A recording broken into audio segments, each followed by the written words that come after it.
ಓಂ ಶ್ರೀ ಗುರು ಬಸವಲಿಂಗಾಯ ನಮಃ. ಸರ್ವರಿಗೂ ಶರಣು ಶರಣಾರ್ಥಿ. ಚಳಿಗಾಲ ಕಳೆದು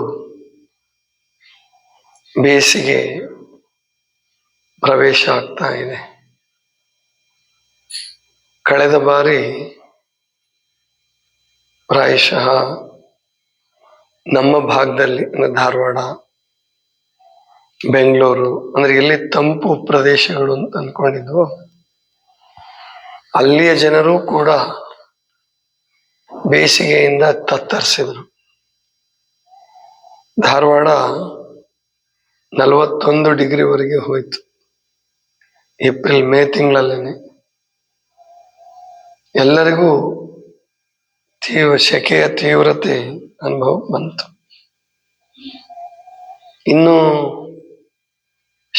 ಉಷ್ಣ ಪ್ರದೇಶಗಳು ಏನ್ ಬಿಜಾಪುರ,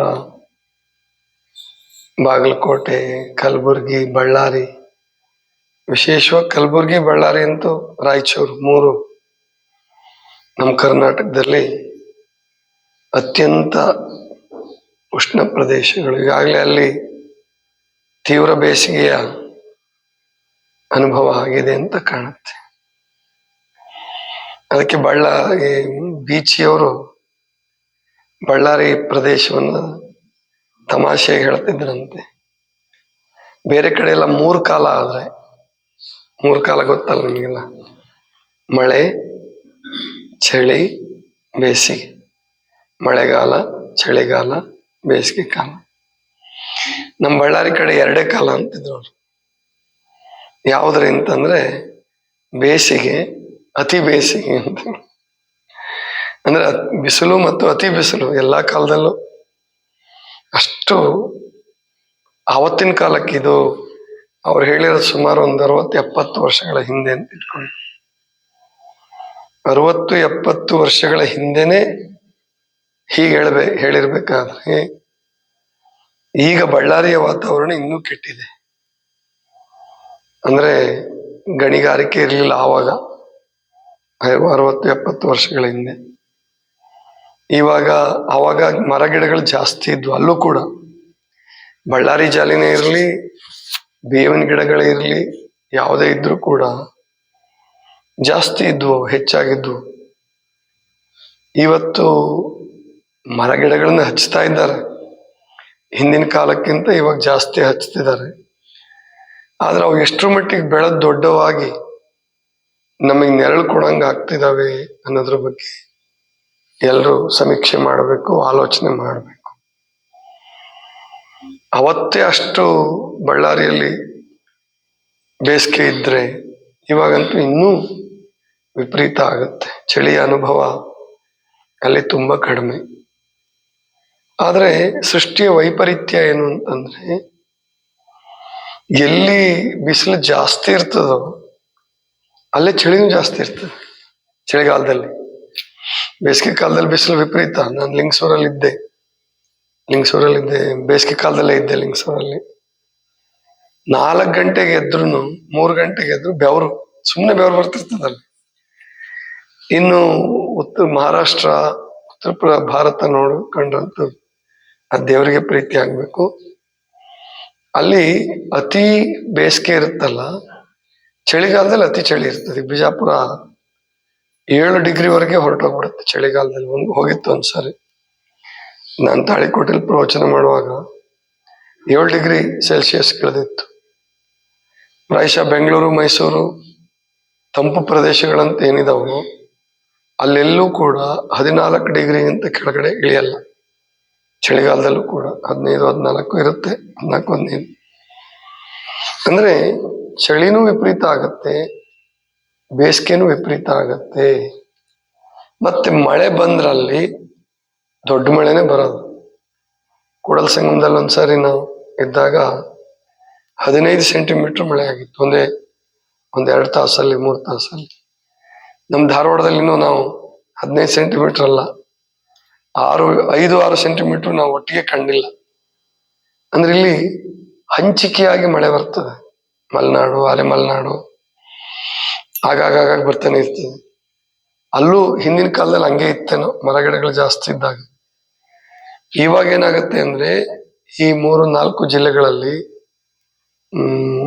ಬಾಗಲಕೋಟೆ, ಬಿಜಾಪುರ, ಬಳ್ಳಾರಿ, ರಾಯಚೂರು, ಕಲಬುರಗಿ, ಇಲ್ಲಿ ಏನಾಗತ್ತಪ್ಪ ಅಂದ್ರೆ ಬಂದ್ರೆ ವಿಪರೀತ ಮಳೆ ಬಂದ್ಬಿಡ್ತದೆ, ಎಲ್ಲ ಕೊಚ್ಕೊಂಡು ಹೋಗಂಗ್ ಬಂದ್ಬಿಡುತ್ತೆ, ಬರದೇ ಹೋದ್ರೆ ಇಲ್ವೇ ಇಲ್ಲ. ಅದಕ್ಕೆ ನಾವು ಜಾಣರಾಗ್ಲೇಬೇಕು. ನಾವು ಇವತ್ತು ಇಷ್ಟು ದಿವಸ ದಡ್ಡರಾಗಿದ್ದಕ್ಕೆ ಪ್ರಕೃತಿ ನಮ್ಗೆ ಈ ತರ ಶಿಕ್ಷೆ ಕೊಡ್ತಾ ಇದೆ. ಸರಿ, ನಾವು ಜಾಣರಾಗ್ಬೇಕು ಅಂದ್ರೆ ಏನ್ ಮಾಡ್ಬೇಕು? ರೈತರು ಕೃಷಿ ಪದ್ಧತಿಯನ್ನು ಬದಲಾಯಿಸ್ಕೊಳ್ಬೇಕು. ಮತ್ತು ಯಾರು ರೈತರು ಅಲ್ವೋ RCC ಮನೆ ಕಟ್ಕೊಂಡು ಒಳ್ಳೆ ಶ್ರೀಮಂತರಾಗಿ ಬದುಕಬೇಕು ಅಂತ ಹೇಳಿ ದುಡ್ಡು ಗಿಡ್ಡು ಇಟ್ಕೊಂಡು ಇದಿರೋ ನೀವು ಎಚ್ಚೆತ್ಕೊಳ್ಳದೆ ಹೋದ್ರೆ ನೀವು ಇದೇ ಯಾರೋ ವಾಟರ್ ಕುಡ್ದು ಮಂಡಿ ನೋವು, ಕಾಲು ನೋವು, ಅದು ಇದು ಬೇರೆ ಬೇರೆ ಕಾಯಿಲೆಗಳನ್ನು ಬರೆಸ್ಕೊಂಡು ಒದ್ದಾಡಿ ಸಾಯೋದಾಗುತ್ತೆ. ಪ್ರಕೃತಿಯನ್ನು ಅರ್ಥ ಮಾಡಿಕೊಂಡು ಬದುಕದೆ ಹೋದ್ರೆ ಪ್ರಕೃತಿ ಎಲ್ರಿಗೂ ಶಿಕ್ಷೆ ಕೊಡುತ್ತೆ. ಅದನ್ನ ನಾವು ಅರ್ಥ ಮಾಡ್ಕೋಬೇಕು. ಶ್ರೀಮಂತರಿಗೂ ಶಿಕ್ಷೆ ಜಾಸ್ತಿ ಇರ್ತದೆ, ಬಡವರಿಗೂ ಶಿಕ್ಷೆ ಇರ್ತದೆ. ಶ್ರೀಮಂತರುಗಳು ಮಾಡಿದ ತಪ್ಪಿನಿಂದ ಬಡವರು ಹೆಚ್ಚು ಶಿಕ್ಷೆ ಅನುಭವಿಸ್ಬೇಕಾಗತ್ತೆ. ಸರ್ಕಾರಗಳು ತೆಗೆದುಕೊಳ್ತಕ್ಕಂಥ ತಪ್ಪು ನಿರ್ಧಾರಗಳಿಂದ ಇಡೀ ಭಿಕ್ಷುಕರಿಂದ ಹಿಡ್ಕೊಂಡು ಲಕ್ಷಾಧಿಪತಿಯವರಿಗೆ, ಕೋಟ್ಯಾಧಿಪತಿಯವರಿಗೆ ಎಲ್ಲರೂ ಕೂಡ ಕಷ್ಟ ಅನುಭವಿಸ್ಬೇಕಾಗತ್ತೆ. ಹಾಗಾದ್ರೆ ಏನು ರಸ್ತೆಗಳು ಮಾಡಬೇಕು ಅನ್ನೋದು ಸರ್ಕಾರದ ಅಂಬೋಣ. ಸರಿ, ಸರ್ಕಾರ ಒಳ್ಳೆ ಸರ್ಕಾರ ಇದೆ ಅಂತಂದ್ರೆ ರಸ್ತೆಗಳು ಒಳ್ಳೆವಾಗಬೇಕು, ತಪ್ಪೇನಿಲ್ಲ. ಪ್ರಗತಿ ಆಗಬೇಕು, ಎಲ್ರಿಗೂ ಮನೆ ಕಟ್ಕೊಡ್ಬೇಕು, ಸರಿ, ಒಪ್ಕೊಂಡ್ವಿ. ಆದ್ರೆ ಮನೆ ಕಟ್ಟೋದ್ರ ಜೊತೆಗೆ ಮನೆಯ ಮೇಲೆ ಬಿದ್ದ ನೀರನ್ನ ಅಲ್ಲೇ ಹಿಂಗಿಸುವಂತ ಅಥವಾ ಟ್ಯಾಂಕ್ಗಳನ್ನು ಮಾಡಿ ತಳಪಾಯದಲ್ಲೇನೆ ಟ್ಯಾಂಕ್ಗಳನ್ನು ಮಾಡಿ ಪ್ರತಿಯೊಂದು ಮನೆಯು ತನ್ನ ನೀರನ್ನು ಹಿಂಗಿಸ್ಕೊಂಡು ಅಥವಾ ಸಂಗ್ರಹಿಸಿಕೊಂಡು ಕುಡಿಯುವಂತಹ ಯೋಜನೆಯನ್ನ ಸರ್ಕಾರಗಳು ಕಡ್ಡಾಯ ಮಾಡಬೇಕಾಗಿತ್ತು. ಈಗ ಮನೆ ಕಟ್ಟಿದ ಮೇಲೆ ಏನು ಮಾಡೋಕ್ಕಾಗಲ್ಲ, ಅದೇನು ಶಿಕ್ಷೆ ಬರುತ್ತೋ ಅನುಭವಿಸ್ಲೇಬೇಕು. ಅಥವಾ ಇನ್ಮೇಲೆ ಮನೆ ಕಟ್ಟೋರಾದ್ರೂ ಪ್ರತಿಯೊಬ್ಬರು ತಮ್ಮ ಮನೆ ಕೆಳಗಡೆ ಮಳೆ ನೀರಿನ ಸಂಗ್ರಹದ ತೊಟ್ಟಿಯನ್ನ ಮಾಡ್ಕೊಳ್ಳೇಬೇಕು. ಆಮೇಲೆ ಒಂದು ವೇಳೆ ಮಾಡ್ಕೊಳಕ್ ಅನುಕೂಲ ಆಗಿಲ್ಲ, ಈಗಲೂ ಕಾಲ ಏನು ಮಿಂಚಿಲ್ಲ, ಮನೆ ಕಟ್ಬಿಟ್ಟಿದೀವಿ, ನಮಗೆ ತೊಟ್ಟಿ ಮಾಡಕ್ ಆಗಿಲ್ಲ ಅಂದ್ರೆ ಒಂದು 3x3 ಜಾಗ ಸಿಕ್ಕರೆ ಸಾಕು. ಅಷ್ಟೇ ಜಾಗ ಇದ್ರೆ ಸಾಕು, ಒಂದು ಗಿಡ ಹಚ್ಚುವಂಥದ್ದು, ಅಥವಾ 4x4 ಅಷ್ಟರಲ್ಲಿ ಒಂದು ಇಂಗಗುಂಡಿ ಮಾಡ್ರಿ. ಯಾರ್ಯಾರಿಗೆ ಸಾಧ್ಯ ಇದೆಯೋ ಎಲ್ಲರೂ ಇಂಗಗುಂಡಿ ಮಾಡಿ. ಇಂಗಗುಂಡಿಗೂ ಬಹಳ ಖರ್ಚೇನಾಗಲ್ಲ, ಒಂದು ಏನು ಬಹಳ ಅಂದ್ರೆ ಒಂದು 5,000-10,000 ರೂಪಾಯಿ ಖರ್ಚು ಬರ್ಬೋದು ಅಷ್ಟೇ. ನಿಮ್ ಬಂಗಾರದ 1 ಗ್ರಾಮು ಅಲ್ಲ, ಇವಾಗ ಗೊತ್ತಾಯ್ತಲ್ಲ, 1 ಗ್ರಾಮ್ ಬಂಗಾರಕ್ಕೆ 8,000 ರೂಪಾಯಿ ಮೇಲಾಗಿದೆ ಇವಾಗ. 8,000-8,500 ಆಗ್ತಾ ಇದೆ 1 ಗ್ರಾಮ್ಗೆ. ಅಂಥದ್ರಲ್ಲಿ ಅಷ್ಟು ಖರ್ಚು ಮಾಡಿದ್ರೆ ನೀವು ಶಾಶ್ವತವಾಗಿ ನಿಮ್ಮ ಮನೆ ಮೇಲೆ ಬಿದ್ದಂತಹ ನೀರು ಹರ್ಕೊಂಡು ಗಟಾರಕ್ಕೆ ಹೋಗ್ತಿರುತ್ತಲ್ಲ, ಅದನ್ನ ನಿಮ್ಮ ಮನೆಗಳ ಮುಂದೆನೆ ಹಿಂಗಿಸ್ಬೇಕು, ಅಲ್ಲೇ ಹಿಂಗಬೇಕದು. ಆವಾಗ ಅಲ್ಲಿ ತಂಪು ಉಳಿತದೆ, ಜೊತೆಗೆ ಗಿಡಗಳಿಗೆ ಸಪೋರ್ಟ್ ಆಗ್ತದೆ. ನಾವು ಇಲ್ಲಿ ಹಿಂಗಿಸಿದ ನೀರು ಎಷ್ಟೋ ದೂರದ ಗಿಡಕ್ಕೆ ನೀರು ಸಿಗ್ಬೋದು, ಬೇರುಗಳು ಅವು ಹಿರ್ಕೊಳ್ತಾವ.